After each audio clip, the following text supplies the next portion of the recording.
de un tema que hace 2 semanas, porque es una vigilia, un tema que es de suma importancia, que son los pactos bíblicos. Exactamente, sencillamente es el tema de la salvación. Así importante es. Pues bueno, hace 2 semanas pude hablarles solamente una introducción muy corta, pero hoy quiero hablarles algo más extendido, un poco más extendido, una introducción más completa del tema de la salvación, de la manera en que Dios decide relacionarse con los hombres, los pactos bíblicos. Tenemos pues hoy la introducción, pero tenemos 7 tipos de pactos.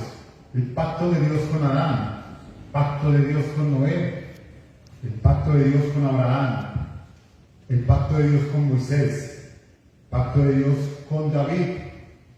Tenemos el nuevo pacto y el pacto eterno de la redención. Es un tema de suma importancia que hasta nuestro Señor Jesucristo dice en la cena, dice que esta es la sangre del nuevo pacto. Pero ¿cómo así? ¿Cuál pacto? Se preguntarán ustedes, ¿qué pacto? En Hebreos 13:20 nos dice: y el Dios de paz, que resucitó de los muertos a nuestro Señor Jesucristo, el gran pastor de las ovejas, por la sangre del pacto eterno. La Biblia no es un conjunto de hechos aislados y sin conexión uno con el otro. Por el contrario, las Escrituras es la conexión al único y verdadero tema, el tema de la salvación, el tema de la persona de nuestro Señor Jesucristo. Detrás de todas las historias que giran detrás del Antiguo Testamento, hay una gran historia de la salvación por medio de la persona de nuestro Señor Jesucristo. Los pactos unen las piezas de la Biblia en su estructura global para así ver el perfecto plan de salvación, donde todo se forma en torno a nuestro Señor Jesucristo, donde toda la revelación del misterio y la gracia de Dios ha sido revelado en y por Jesucristo, en que por medio de Él y para Él son todas las cosas. A Él sea la gloria por los siglos. Un teólogo antiguo, Agustín de Hipona, como en el año 350 después de Cristo, él dice: el Nuevo Testamento está escondido el Antiguo Testamento está escondido en el Nuevo Testamento, y el Nuevo Testamento está revelado. Jesús nos da la verdadera clave para interpretar las Escrituras. La vemos en Lucas 24, del 25 al 27. Lucas 24, del 25 al 27. El contexto es cuando nuestro Señor Jesucristo, Él muere antes de la resurrección, y pues vemos a 2 personas en Emaús. Ellos 2 están hablando y hablando de la muerte del Señor Jesucristo y pues lamentándose. Pero ellos pues se lamentan, y de un momento a otro una persona que se pone a caminar enseguida de ellos. Inmediatamente el Señor Jesucristo se les revela, el Señor Jesucristo se les revela a ellos y les dice: oh insensatos y tardos de corazón para creer todo lo que los profetas han dicho. ¿No era necesario que el Cristo padeciera estas cosas y que entrara en su gloria? Y comenzando desde Moisés y siguiendo por todos los profetas, les declaraban todas las Escrituras lo que de Él decían. Vemos pues que aquí está el Señor Jesucristo mostrándoles que en el Antiguo Testamento Él aparece en todas estas maravillosas historias. En Adán, Él es el nuevo segundo Adán. Él verdaderamente cumplió la ley. Él es el verdadero Israel. Él caminó perfectamente en el desierto y no cayó en tentación. Él se desaparece allí al pueblo de Israel como la serpiente en el desierto. Él mismo lo dice en Juan 3. Él después aparece en el Antiguo Testamento en forma de tipos o sombras. Allí se ve en todo el Antiguo Testamento nuestro Señor Jesucristo, porque Él es la gran revelación de Dios, el misterio de la gracia de Dios. Está lleno en y por Jesucristo, porque Él es todo el Antiguo y el Nuevo Testamento. En Juan 5:39,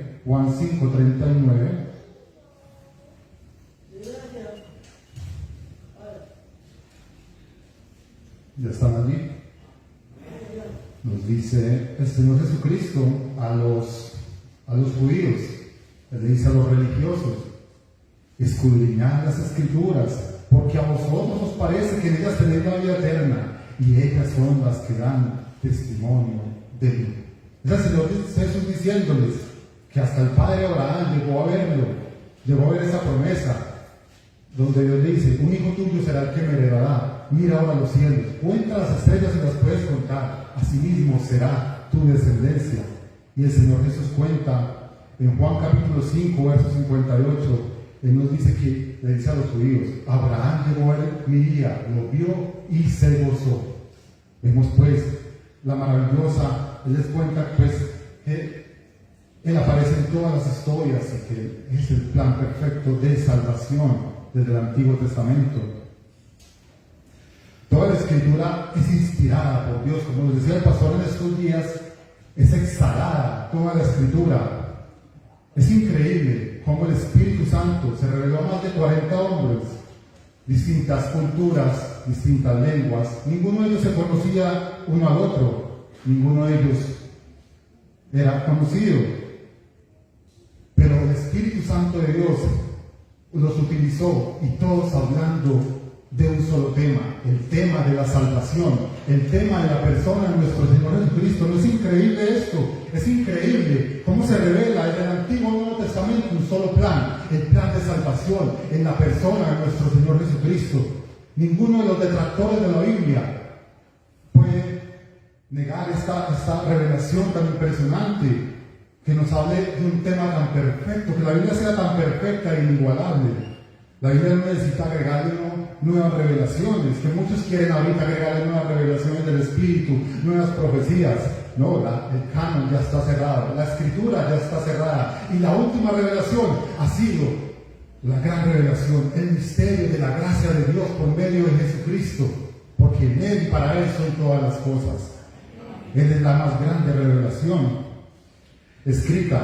Ahora lo que necesitamos es no nuevas revelaciones del Espíritu, que necesitamos nuevas profecías, no, sino iluminación de la palabra escrita. Que Dios nos ilumine, porque la Biblia es un pozo sin fondo, un pozo inagotable de riquezas en Cristo Jesús. Toda la riqueza de la gracia de Dios, pues, está allí. Yo quiero hoy, hay un pacto que se llama el pacto eterno entre las tres personas de la Trinidad, Dios el Padre, Dios el Hijo y Dios el Espíritu Santo, antes de la fundación del mundo. Y fue a causa del pacto eterno que Dios creó el universo. Fue a causa del pacto eterno que Dios crea a Adán en el huerto de Edén, impone un pacto a él, y él acepta el acuerdo, pero no lo puede cumplir y muere espiritualmente. Fue a causa del glorioso pacto eterno que Dios viene y, a pesar de la caída, revela una maravillosa promesa en Génesis 3:15, la simiente de la mujer que aplastaría la cabeza a Satanás en la cruz del Calvario y acabaría con el pecado. Esta simiente fue a causa del pacto eterno que Dios descendió a los descendientes de Adán, Noé y su pueblo, y a pesar del pecado en esa época, el Señor preservó la tierra. ¿Por qué preservó la tierra? Para que esta simiente, la promesa de Génesis 3:15, siguiera su camino. Fue a causa del pacto eterno que Dios visitó a Abraham y por gracia hizo un pacto con él, donde le prometía a él una simiente que bendeciría a las naciones, pero también un pacto que incluía hacer de su descendencia física, o sea, Israel, un gran reino en la tierra. Fue a causa del pacto eterno que Dios saca a Israel de Egipto y entra en un pacto con ellos en el monte Sinaí. A pesar de todo, Israel no puede cumplir ese pacto, la ley de los mandamientos. Fue a causa del pacto eterno que Dios entraría en un pacto con el rey David, prometiéndole esa simiente que establecería el reino eternamente. El rey David y los reyes posteriores a David debían guiar a Israel, sin embargo, ninguno de ellos lo hizo. Israel fue desterrada y Dios los envió al exilio en cautiverio. Fue por ese pacto eterno que Dios retorna a su pueblo, a su tierra, y por medio de los profetas, Ezequiel, Jeremías, promete que vendría un rey que acabaría con el pecado, un rey que aparecería en el pueblo de Israel. A pesar de la infidelidad del hombre, a pesar de la infidelidad de su pueblo, Dios sería fiel a su pacto eterno. Y aquel que habría de venir llegó. A veces una genealogía nos parece aburrida, empezando Mateo capítulo 1, pero cuando vemos Jesucristo, hijo de David, hijo de Abraham. Jesucristo es el verdadero hijo de David, prometido que sería el rey entre las naciones. Jesucristo es la simiente prometida a Abraham, que abarcaría todas las naciones y todos los pueblos y a su hermosa iglesia. Aquí es donde vemos ese verdadero plan y perfecto plan de Dios. Quita la cohesión perfecta de los pactos, quita la cohesión perfecta de cada uno de estos pactos y la Biblia no tendrá sentido. Quita la cohesión perfecta a este hermoso plan y la salvación no se verá con ese enfoque tan maravilloso. Cada uno de estos pactos es una revelación perfecta. Ahora vemos qué es un pacto. Un pacto es la manera en que Dios ha decidido revelarse a los hombres, es la manera en que Dios ha decidido implementar su reino por medio de pactos, ha decidido salvar a las criaturas, a nosotros los hombres. Un pacto es la manera en que Dios ha decidido estructurar todo su plan perfecto. Vemos aquí diferentes definiciones. Vemos la definición de un hombre de Dios, que se llama Richard Barceló. Nos dice: la teología del pacto es un intento de unir las piezas de la Biblia en torno al concepto de pacto debido a la estructura global de la misma Biblia. Otra definición nos dice: el pacto es la estructura arquitectónica de la Biblia que sostiene juntamente la fe, la práctica bíblica como la arquitectura de un edificio. Vemos pues que el pacto simplemente es el plan perfecto de Dios, el plan perfecto de nuestro Señor. Es una estructura que nos da unidad, nos muestra la unidad de la Biblia. Es la hermosa unidad cuando vemos lo maravilloso de todas estas historias que vienen todas entrelazadas entre sí. Es una hermosa arquitectura.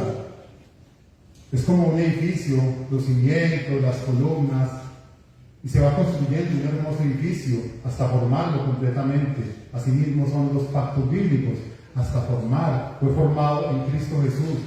Ese Rey perfecto fue formado, ese edificio perfecto. Richard Bercher nos dice: no se puede leer la Escritura por mucho tiempo antes que sea obvio que pacto es un concepto clave en la Biblia. El pacto, la palabra pacto está más de 280 veces en la Biblia. Inclusive aparece, la Biblia está estructurada por Antiguo Testamento, Nuevo Testamento, Antiguo Pacto, Nuevo Pacto. Y es la palabra, lo mejor que se debe decir: Antiguo Pacto y Nuevo Pacto. Ahora, ¿qué es un pacto? ¿Qué es un pacto?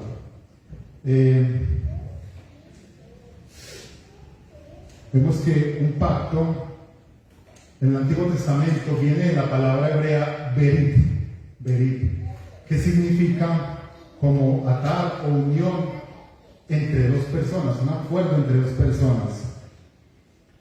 La Septuaginta es la Biblia hebrea escrito para el griego en el año 300 a.C. Por unos escritores de Alejandría. Ellos decidieron, pensaron en colocarle la palabra pacto, la palabra sunteke, que también significa una unión, un acuerdo entre dos personas, un acuerdo entre dos. Pero cuando vieron pues que no es un acuerdo entre dos, sino que es de nuestro Creador es el que da las pautas del pacto, es el que da las consideraciones del pacto, Él es nuestro Creador, nosotros somos la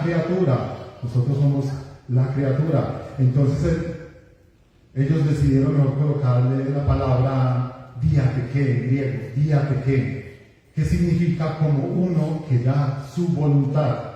Aquí viene la palabra testamento, la última voluntad, pero no es porque haya una última voluntad de que alguien se murió o algo, no. Significa como uno que solamente da su voluntad o da su acuerdo, que es Dios solamente el encargado de dar el acuerdo del pacto. No somos nosotros los que podemos imponerle a Dios qué hacer o qué promesas.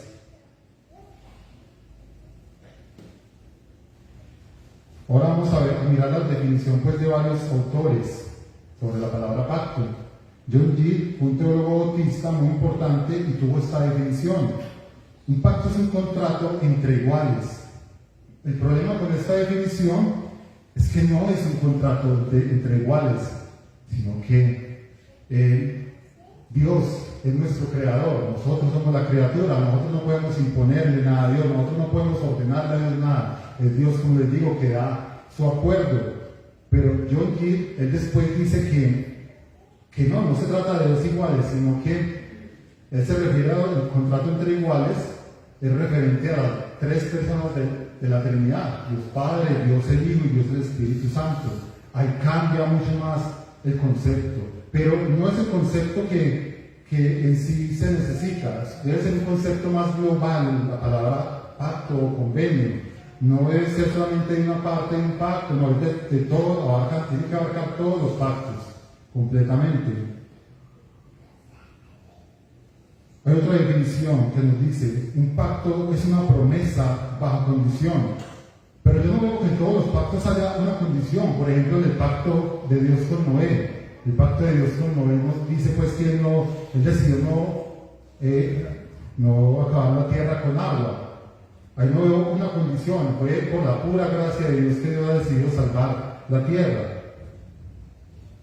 Pero la definición que yo creo que más le conviene a pacto es la definición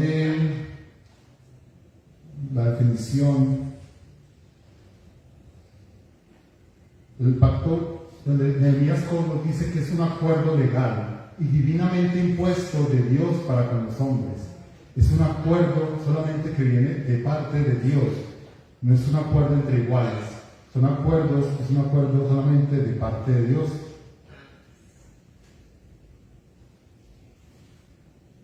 Una confesión de fe, la confesión de fe de Londres de 1689, la confesión de fe antigua de los puritanos, de los reformados, él dice: la distancia entre Dios y los hombres es tan grande que aun cuando las criaturas racionales le deben obediencia como a su creador, sin embargo, estos nunca podrían haber alcanzado la recompensa de la vida, a no ser por alguna condescendencia voluntaria de parte de Dios, que a él le ha placido expresarla en forma de pacto o convenio. Un pacto es un acto libre de benevolencia de nuestro creador, por su voluntad, por su gracia divina. El Señor no debe nada al hombre ningún pacto, sino que hace parte de la promesa de su propio acuerdo. Antes le demos honor, honra y gloria como a nuestro creador. ¿Por qué no puede ser un pacto de beneficios mutuos? Porque todas las criaturas, hasta el más perfecto de nosotros, le debemos algo a Dios, le debemos absolutamente todo a Dios. Nadie puede ser justo para el Señor, porque el Señor, Él requiere una santidad absoluta. Nuestras obras son como trapos de inmundicia delante de Dios. Él es sumamente santo, que inclusive los mismos ángeles del cielo, ellos se tapan cuando ven la majestad de nuestro Dios. Así que ninguno puede traer un acuerdo con nuestro Dios. Job 35, versos 7 y 8. Job 35, versos 7 y 8.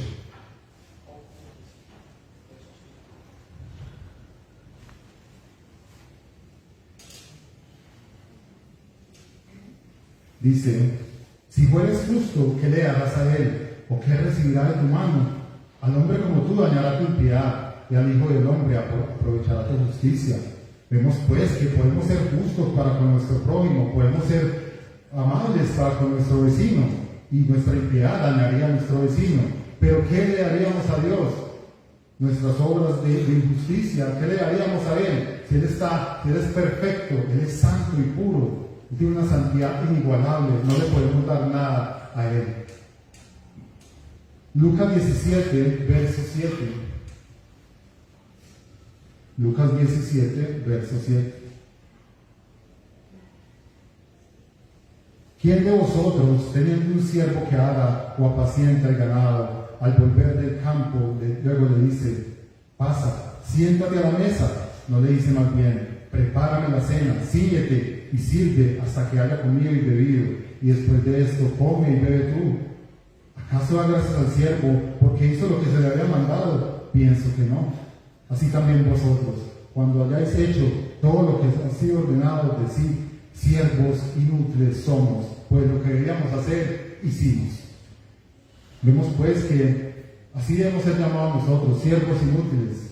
Nosotros no hemos dado nada para Dios, nosotros no somos perfectos. Nuestras obras, como les digo, son trapos de inmundicia. Es el Señor el que ejerce la voluntad de su acuerdo. Es el Señor el que pone las condiciones, es el Señor que pone las promesas. Una criatura no puede exigirle a Dios, es el Señor primero que pone las maravillosas promesas. Muchos tienden a confundir los pactos bíblicos, los santos pactos bíblicos, con, perdónenme ustedes, pero la herejía del Evangelio de la prosperidad, los pactos que ellos hacen por dinero. Dios, yo voy a pactar no sé cuánto dinero para que tú me bendigas, para que tú me des esto. Es un evangelio centrado en el hombre. Hacen que a Dios como un genio de la lámpara, como tú tienes que darme esto, Dios, exigirle riquezas, muchos haciendo de Dios su siervo, la criatura haciendo de Dios su siervo.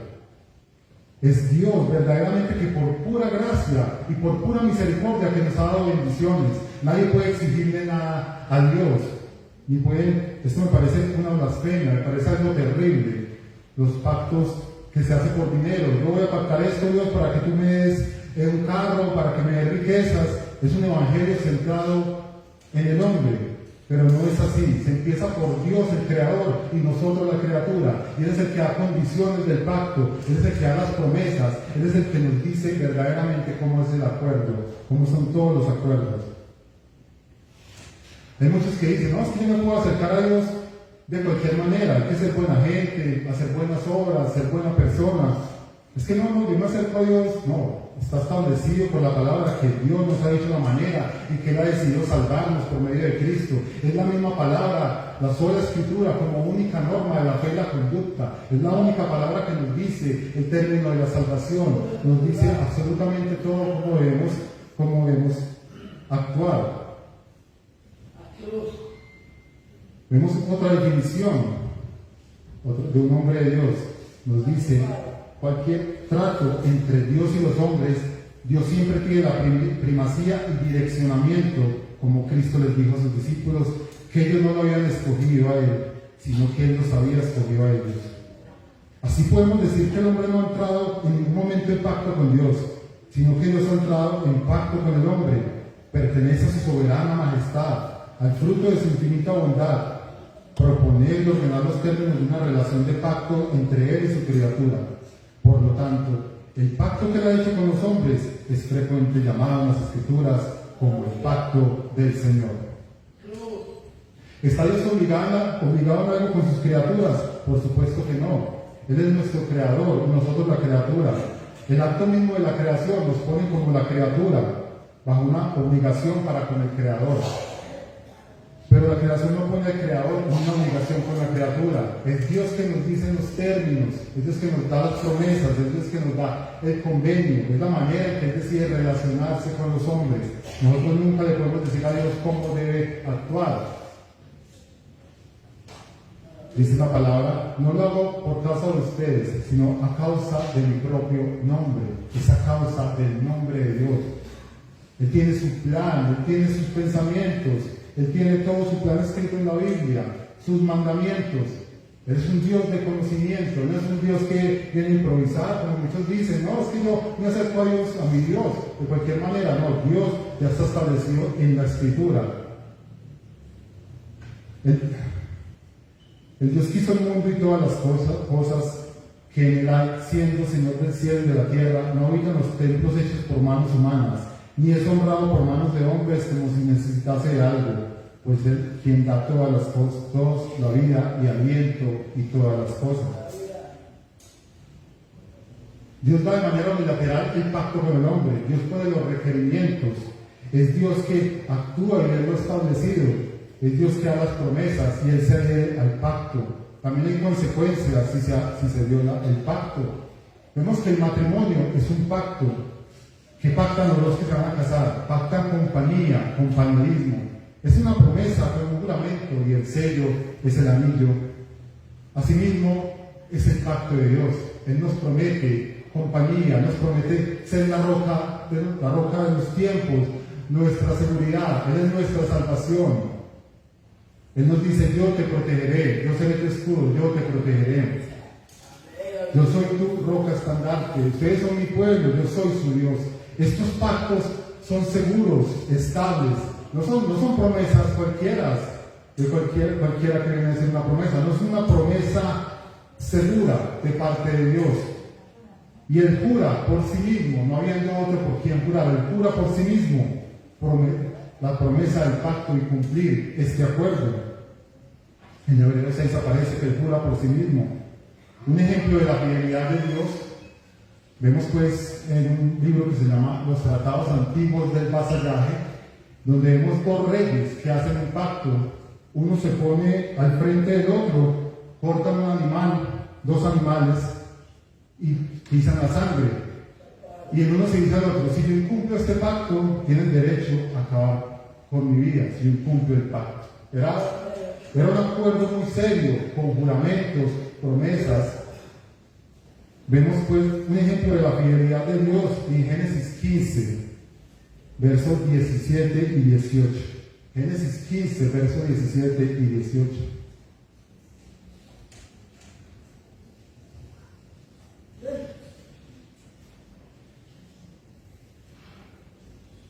Y sucedió que, puesto el sol y ya oscurecido, se vio un horno humeando y una antorcha de fuego que pasaba por entre los animales divididos.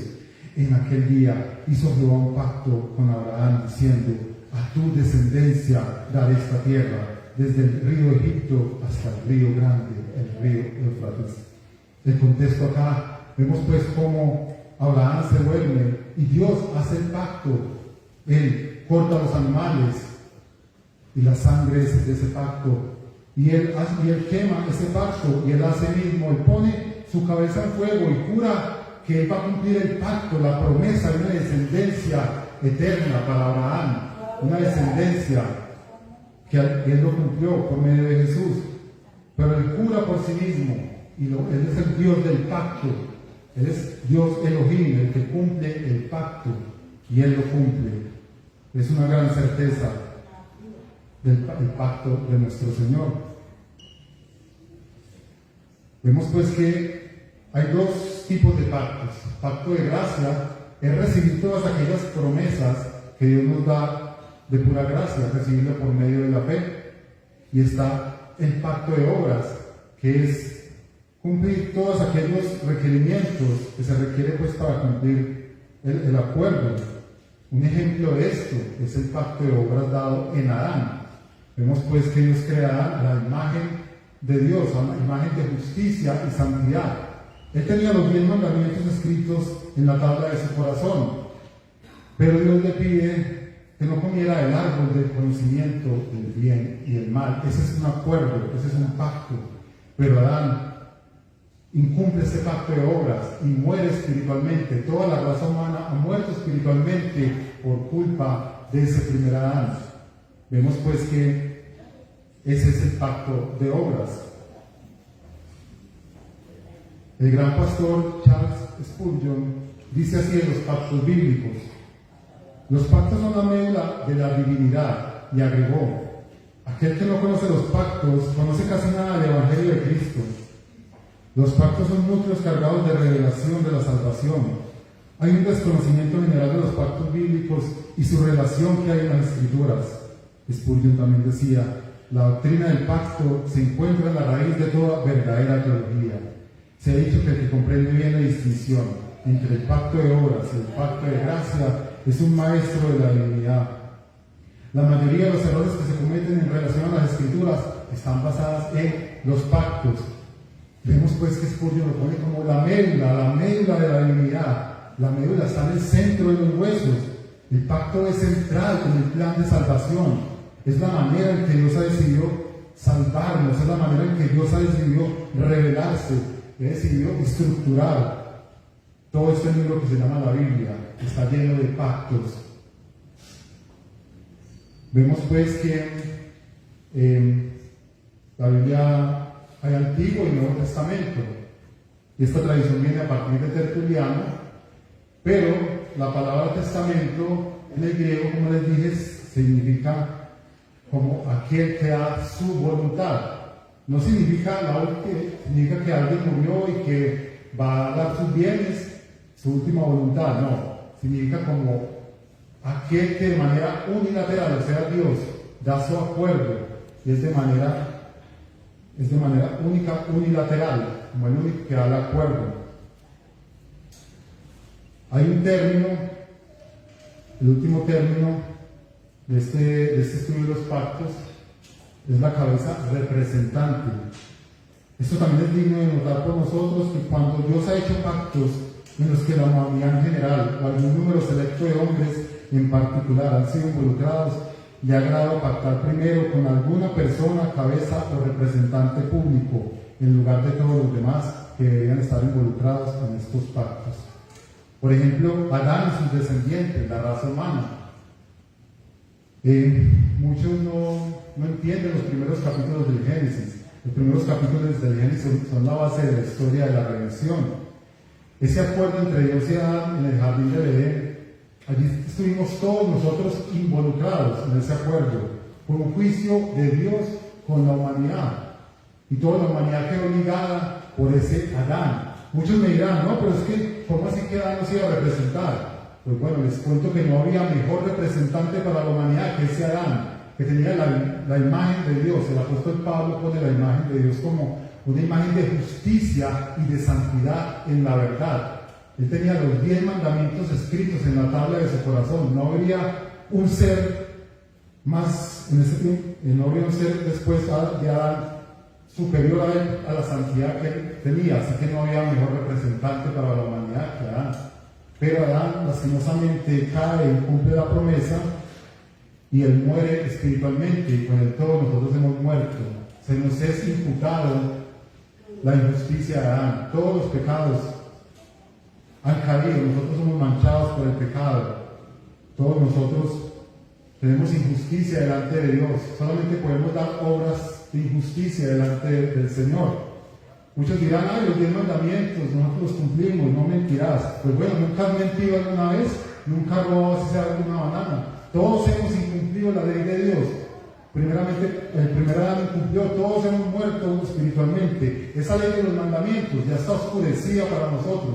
Nosotros no podemos agradar a Dios por esa ley. Entonces Dios nos dirá, sí, usted no ha tenido malos pensamientos. Nosotros no podemos justificarnos delante de Dios por nuestros propios méritos. Así que Él le aplazó a dar ese verdadero y único pacto eterno, a Jesucristo, el Hijo de Dios. Él vino y cumplió perfectamente la ley de los mandamientos. Él vivió una vida perfecta.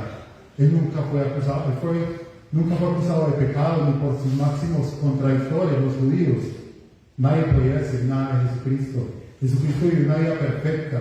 Él fue enviado con ese gran propósito, el único sacrificio perfecto que fue a la cruz. Él dice en el huerto de Getsemaní, Dios mío, si es posible, pasa de mí esta copa, pero no sea como yo quiero, sino como tú quieres. ¿Qué copa era esa? La copa de la ira de Dios por el pecado del primer Adán, el pecado que todos nosotros tenemos. A Él la probó, la copa de la ira de Dios ha sido probada por Jesucristo. En Él cayeron todas las injusticias, todos los pecados del mundo han caído en Él. Por eso decía que Él sudaba gotas de sangre. No era un sufrimiento cualquiera, era el sufrimiento más aterrador jamás experimentado por alguien. Él sudaba gotas de sangre. Ese sufrimiento de toda la injusticia por los pecados de nosotros cayó en Él. Él va a la cruz como un cordero inmolado y Él dice, consumado es. ¿Qué ha sido consumado?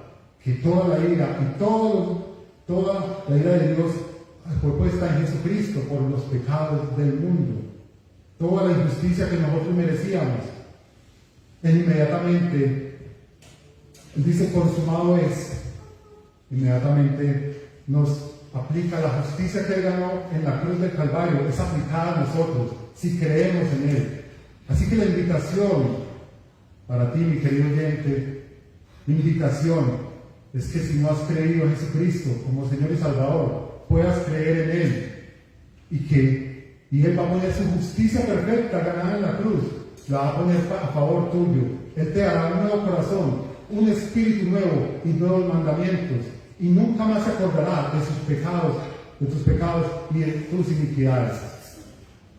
Serás perfecto delante del Señor, pero debes creer en Él con todo tu corazón. Así que yo te invito hoy que creas en Cristo como Señor y Salvador. Vamos a orar. Oh amado Padre Celestial, yo te doy gracias, Señor Jesús, por el maravilloso pacto que hiciste, el pacto eterno, Padre Celestial. Un pacto perfecto, querido Padre, donde tú involucraste a tu Hijo. Es perfecto, querido Padre Celestial, pero Él decide enviarse voluntariamente